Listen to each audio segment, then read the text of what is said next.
শুভমানদের দাপুটে জয়। তৃতীয় টি-20 ম্যাচে 23 রানে জিতে সিরিজে 2-1 এগিয়ে গেল ভারত। ভারতীয় যুবরা আবারও দেখালো তারা তৈরি। প্রথম ম্যাচে হারটা নিছকই কাকতালীয় ছিল। তৃতীয় টি-20 ম্যাচে 23 রানে জিতে সিরিজে 2-1 ব্যবধানে এগিয়ে গেল শুভমান গিলের নেতৃত্বাধীন ভারতীয় দল। এই ম্যাচে দলে ফিরলেন বিশ্বকাপ জয়ী দলের 3 ক্রিকেটার। প্রথম একাদশে 4টা পরিবর্তন ঘটলেও ভারতের ম্যাচ জিততে বিশেষ কোনো সমস্যা হয়নি।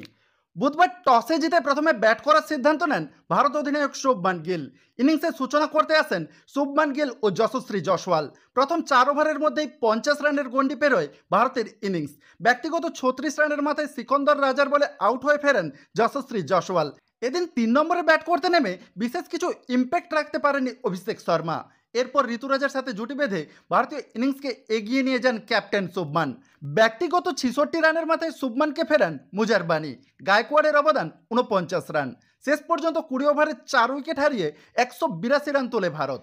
জবাবে ব্যাট করতে নেমে জিম্বাবুয়ে শুরু থেকেই উইকেট হারাতে থাকে। আবিস খান ও খালিল আহমেদের দাপটে পাওয়ার প্লের মধ্যেই 3 উইকেট হারায় তারা। ম্যাচের সপ্তম ওভারে সিকান্দার রাজা ও জোনাথন ক্যাম্বেলকে আউট করে জিম্বাবুয়ের ইনিংসের মেরুদণ্ড ভেঙে দেন ওয়াশিংটন সুন্দর। 39 রানে 5 উইকেট হারিয়ে ধুঁকতে থাকা জিম্বাবুয়ের ইনিংসকে টানেন মেয়ার্স ও মাদানদের জুটি। মেয়ার্স 65 রান করে অপরাজিত থাকলেও মাদানদের 37 রান করে ওয়াশিংটন সুন্দরের শিকার হন। শেষ পর্যন্ত 20 ওভারে 6 উইকেট হারিয়ে 159 রান তুলতে সমর্থ হয় জিম্বাবুয়ে। এই জয় আবারও প্রমাণ করলো ভারতীয় রিজার্ভ বেঞ্চের শক্তি।